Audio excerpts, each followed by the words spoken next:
Good afternoon, everybody. My name is Akram Faizer, and I'm very honored to present as part of the ELPIS program. And I'd like to thank my dear friend and colleague, Melanie Reed, from here at the LMU Law School in Knoxville, Tennessee, where, like her, I'm a professor of law, and Professor Da Silva from Portugal, who was so kind and generously offered me a chance to present to all of you. And so I'm very honored to do this, and I'm really thrilled that to be able to make a presentation to all of you. So here, presidential impunity, a constitutional, political, and administrative problem. That's how I call it. Now, presidential power in the United States is defined based on these terms of the US Constitution, which say that a president, the executive power shall be vested in a president of the United States, who shall take care that the laws be faithfully executed, right? And this provision has been interpreted to mean that American presidents are to have the same executive powers of a European monarch of late 18th century vintage, right? And that explains why an American president has to take an oath to preserve, protect, and defend the Constitution of the United States, okay? So a presidential term in the United States is 4 years. And unlike in European countries, such as France, a president is not elected by popular vote, but by an electoral college appointed by each state's legislature, right? The reason for this is, I think, basic, which was at the time of the founding, it would have been infeasible to have a popular vote framework when the federal workforce was so small. It says the president must be a natural-born citizen who is at least 35 years of age. The reasons for these requirements are, the concern the framers had was that an immigrant citizen might have divided loyalties and might be tempted to make the country once again a subject of European interests. And the requirement of 35 years of age was because the framers wanted to make sure that there wouldn't be dynastic politics, okay, in the United States like we would see in Europe or parts of Asia. Now, an authoritative Office of Legal Counsel opinion, which goes back to 1973, right, and was cited but in the Mueller report, looking into Russian election interference, concluded that a US president, unlike, for example, a European prime minister, cannot be prosecuted for crimes in office. In other words, a president is immune from prosecution while in office, right? And this means that the exclusive remedy against a criminal president is either impeachment and removal from office based on a Senate trial conviction, or a delayed prosecution that would commence once the president's term of office expires. So, for example, today, in view of the fact that the Senate never convicted President Trump based on his 2 impeachments, many people are advocating that he be prosecuted today now that he's no longer in office, and that prosecution would be politically feasible. It may not be politically wise or wise for the country, right? So in view of the fact that the sole recourse against an ostensibly law-breaking president is impeachment and removal, what are impeachment's requirements? And this is what it says. The president, vice president, and all civil officers of the United States shall be removed from office for an conviction of treason, bribery, or other high crimes and misdemeanors. So those are the grounds. They're pretty vague and ambiguous. But when it refers to high crimes, they don't mean a very grave crime. They mean a crime committed by someone in high office, such as the president, right? Going further, it says that only the House of Representatives by majority vote shall have the power of impeachment. We see the source there. And it says that the Senate shall have the sole power to try all impeachments. All right. And it goes further, and it says that we need at least 2/3 of senators, which in a country of 100 senators means at least 67 must vote to convict and remove a president. That is an extraordinarily high threshold, and plausibly it perhaps sets the threshold for removal too high. The reason I say that is no president has been removed from office based on a Senate conviction. Now, many of you will, of course, know the story of Richard Nixon, who was the United States 37th president, who was forced to resign from office in 1974, right? But Nixon resigned only after it was clear to him that there would be more than 67 senators who would vote to convict, right? And he resigned when Senate Republican leaders such as Barry Goldwater approached him in the White House and said, Mr. President, it's time to go because you don't have support in the Senate any longer. But looking back, notwithstanding the traumas of Watergate, that was a relative high watermark in terms of US bipartisanship. There are many reasons for this, which are beyond the scope of this talk, but in today's framework, it's very unlikely that a large number of senators from a president's own party will vote to convict, which gets us to Bill Clinton, our 42nd president, and only the second president to be subjected to an impeachment trial, right? And so in 1994, President Clinton signed what's called the Ethics in Government Act, the reauthorization, which authorized the appointment of a independent counsel to look into executive branch corruption and wrongdoing by a president. And the independent counsel that was then appointed based on the statute was a man named Kenneth Starr, who was initially appointed to look into the firing of White House travel office personnel and misuse of FBI files by White House aides. But then this was expanded to look into Clinton's potential obstruction of justice related to a sexual harassment suit brought against him by a former Arkansas government worker named Paula Jones.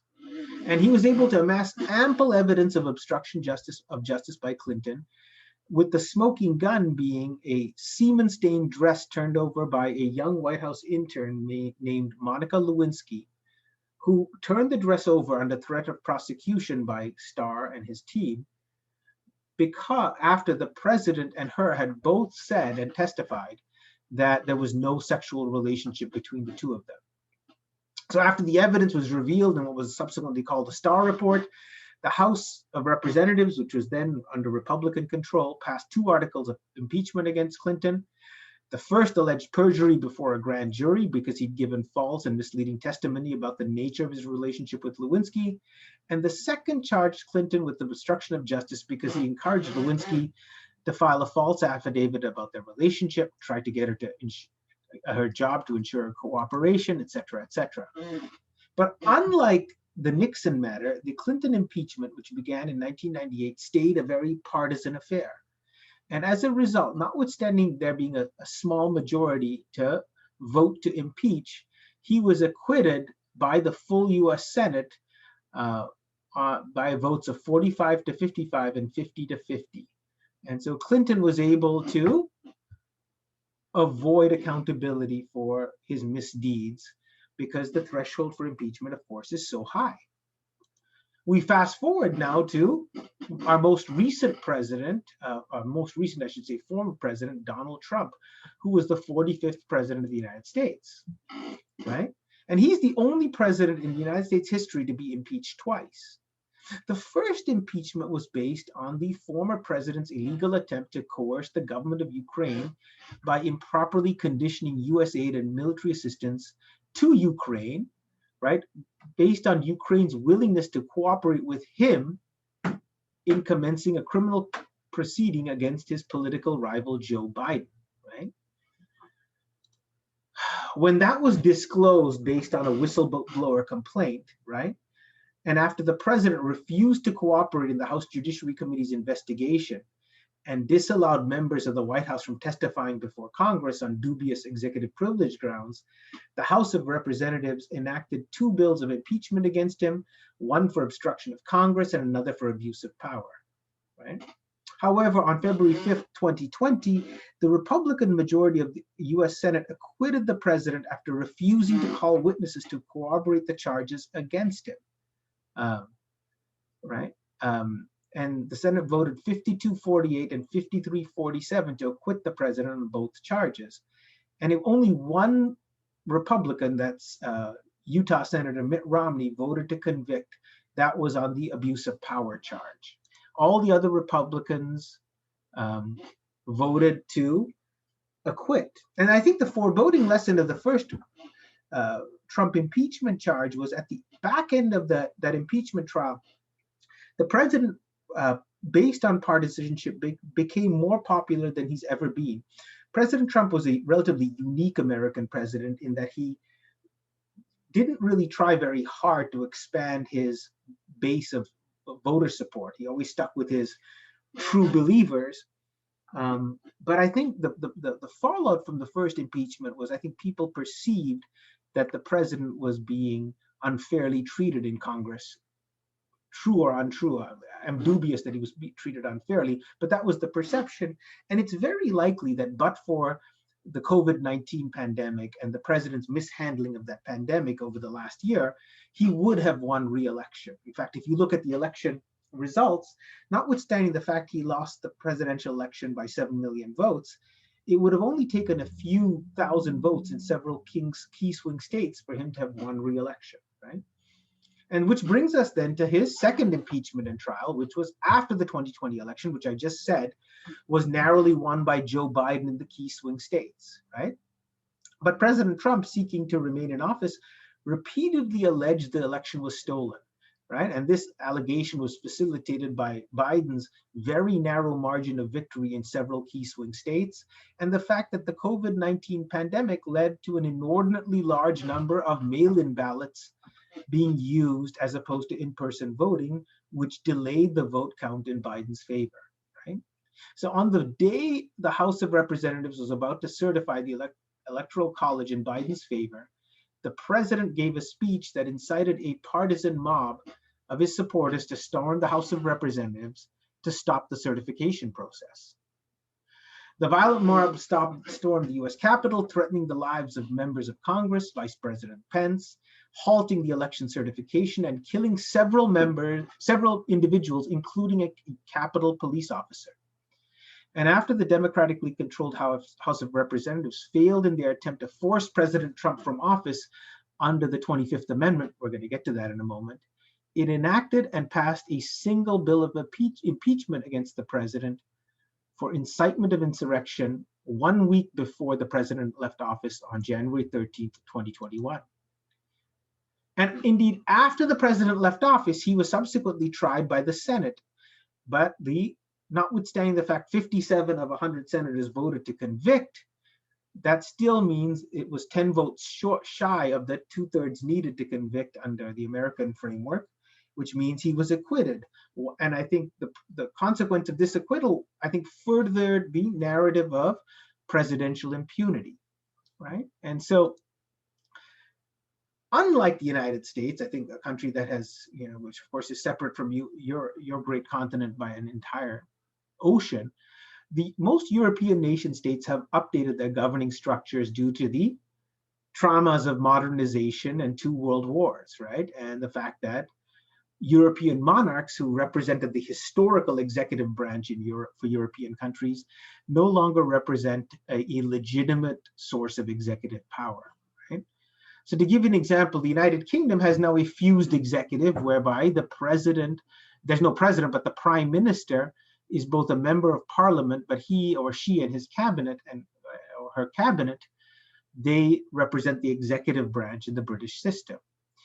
But unlike the American system, it's quite simple to replace a British prime minister and assure against prime ministerial impunity, right? The most recent example was Theresa May in March 2019 resigned as prime minister when she couldn't get a Brexit deal with the European Union finalized or approved by Parliament.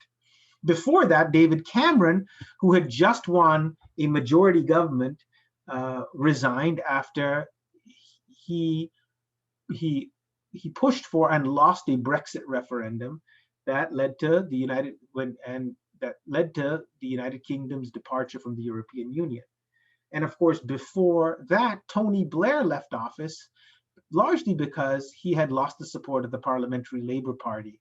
So in the United Kingdom, we see there haven't been abuses of power like we see plausibly, like in the cases of Nixon or Trump and Clinton, but it's quite simple to ensure some level of accountability beyond the election framework that we have in both countries, the United States and Canada and the United Kingdom.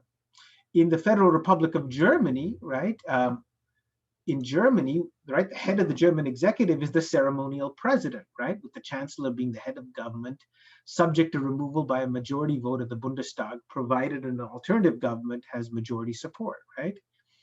But yet in Germany, only one chancellor, Helmut Schmidt, was replaced by the Bundestag, right? And that was when Schmidt's coalition partner, the Free Democrats, led by Hans-Dietrich Genscher, left the governing coalition with Schmidt's Socialist Party and formed a coalition with the Christian Democratic Party, led by Helmut Kohl, which made Kohl chancellor in 1982, and of course the great chancellor who helped achieve German unification.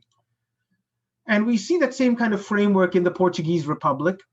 The one outlier in Europe is, you could argue, is the French Republic, right? And I think all of you know better than I, that the French Republic, the Fifth Republic, brought in by de Gaulle in 1958, and the Constitution written by his former prime minister, largely written by his former prime minister, Michel Debré, created a system of a Bonapartist system of government, which arguably leaves even greater room for presidential impunity. But even in the French system, as you can see here, a majority of the Constitutional Court is all that is required to remove an incapacitated president from office, right? Now, what is incapacity as opposed to abuse of power? That's unverified because we haven't had this situation arise in France, right? The closest I think we could come to potentially what might have been a scandal is, in the second term of President Mitterrand's second term of office, when he clearly was stricken by cancer, and he covered that up from the public, and who knows to what degree he was capable of effectuating his powers as French president in the last years and months of his term of office, right? And I think this was all put well by President Kennedy, right? President Kennedy, after the Bay of Pigs fiasco in 1961, he approached his then CIA director, and he put it quite well. And I think this is kind of, in many ways, the theme of this talk. And he said, in a parliamentary system, he said to Dulles, right, I would have to go after a fiasco like this. But in a presidential system, Kennedy said, you have to go. And Dulles had to hand in his resignation. And then after Kennedy was tragically assassinated by Lee Harvey Oswald in November 1963, the United States had to confront this situation, which is, what do you do about a president who's incapacitated but not dead? And because what if, let's say, Oswald had shot the president, but he hadn't died, but lost capacity to govern? And this led to the 25th Amendment, which was ratified in 1967. And it provides that a president can transmit such a directive to enable the vice president to be acting president based on his capacity. This has been done a couple of times in our history. So, for example, George W. Bush, because he had to undergo surgery, transmitted this directive so that his then vice president, Dick Cheney, could be for a number of days acting president. George Herbert Walker Bush, George W. Bush's father, did the same when he had to undergo surgery. So his then vice president, Dan Quayle, could be president on his watch. And interestingly, when Quayle was acting president at the time, there was some political trauma in the geopolitical environment, especially involving the Philippines, that everyone said that Quayle did quite well in responding to. It also provides in the case of a recalcitrant president, in other words, a president who plausibly has lost capacity, that the vice president shall become acting president if she or he and a majority of the president's cabinet secretaries transmit to the speaker, that's the House Speaker, and the most senior senator, known as the President pro temp of the Senate, that the president is unable to discharge his powers, right? But notice, though, the 25th Amendment, which Speaker Pelosi tried to use against President Trump, is not there to deal with a president who Congress believes is abusing his power or who's transgressed his power. It's to deal with the president who's unable to carry out his power. So I think it was improper for the Democratic Congress to try and use this against President Trump after the Capitol riot a month or so ago. So the question presented is, unlike the governing structures within Europe, does the US system of separation powers lead to a impunity framework that's problematic? And I think the answer is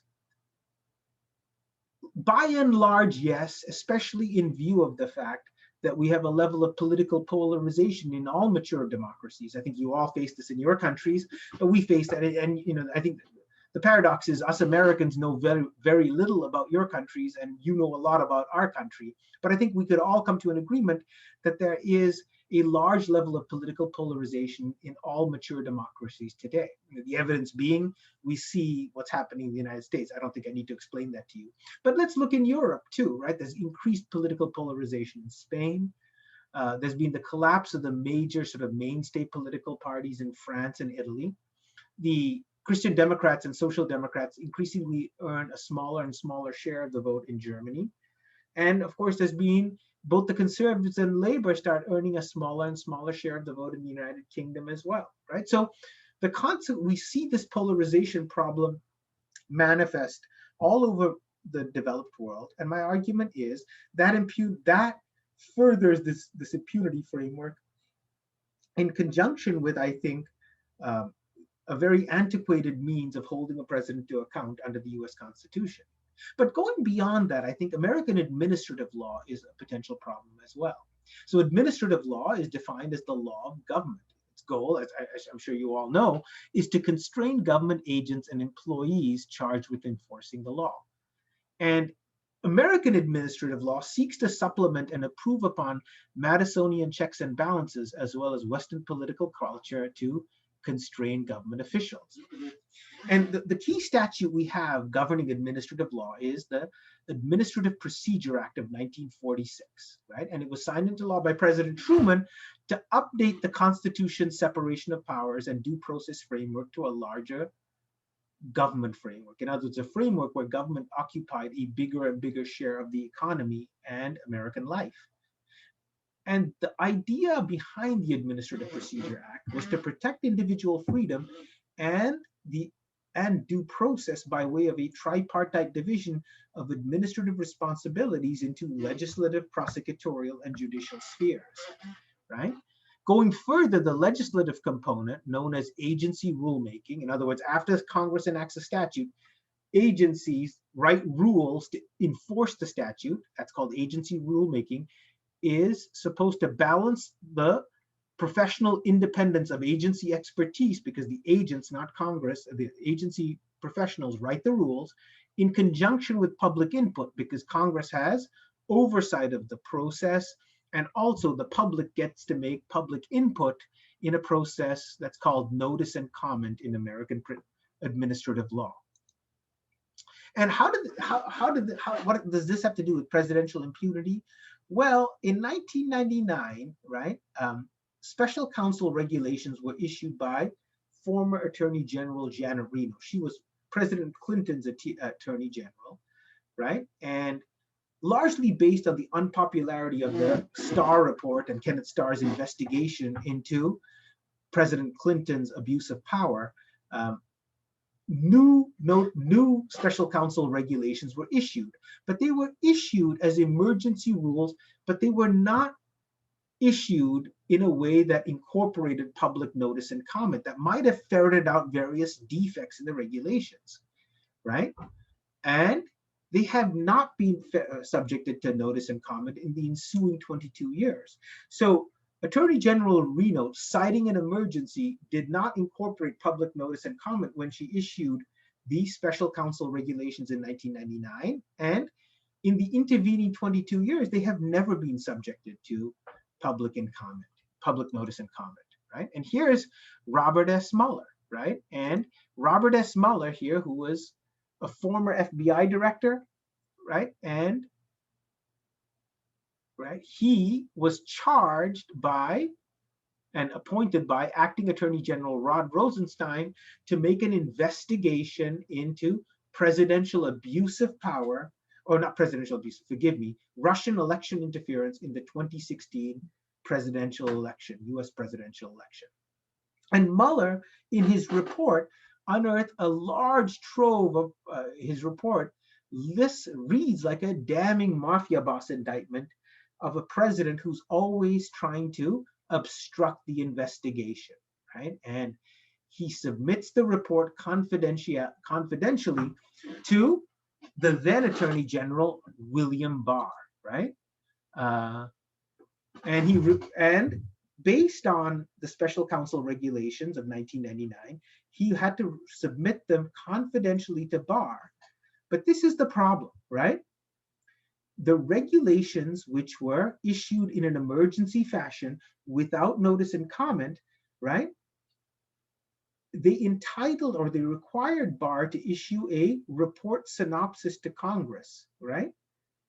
About the report's conclusion without requiring him to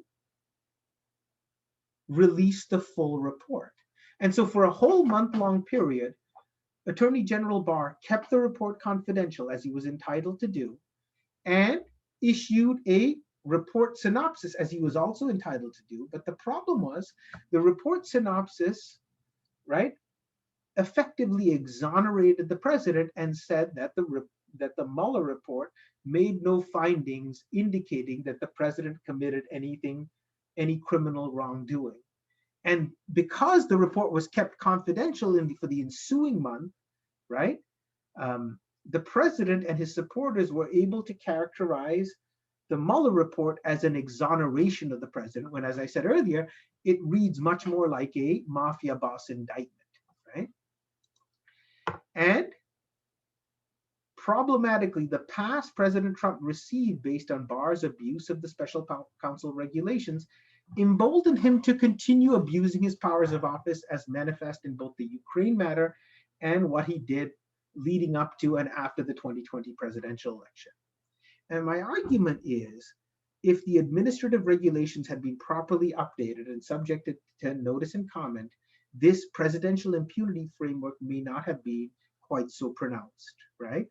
If Attorney General Reno or any one of her successors had actually subjected to the special counsel regulations to notice and comment feedback, it's very likely that the public and expert feedback would have said that an attorney general should not be able to release a synopsis of a special counsel report to Congress and the public without simultaneously disclosing the full report.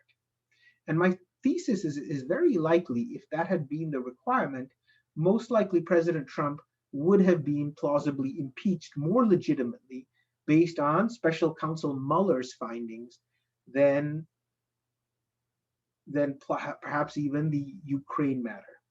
And problematically too, the fact that the Mueller report, which exhausted the political culture for a number of years here in this country, was characterized as an exoneration, fed the president's sense of impunity and enabled him to sort of bypass responsibility in the Ukraine matter, as well as the most recent impeachment based on the insurrection.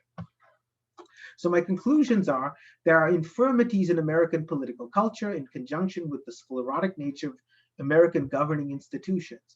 This is, I think, largely a concomitant of American superpower success, right? In other words, there have not been any true national security threats to the United States that have required Americans to update their governmental institutions to the same degree European states have done so in the last 200 years, right? And that needs to be plausibly updated. However, defects in our regulatory system and regulatory means of holding presidents account can be addressed to partly remedy this problem. Thank you all for listening to me. I'm really, really honored to have done this, and I'm very appreciative that you have taken this time to listen to me present on this. Okay, thank you.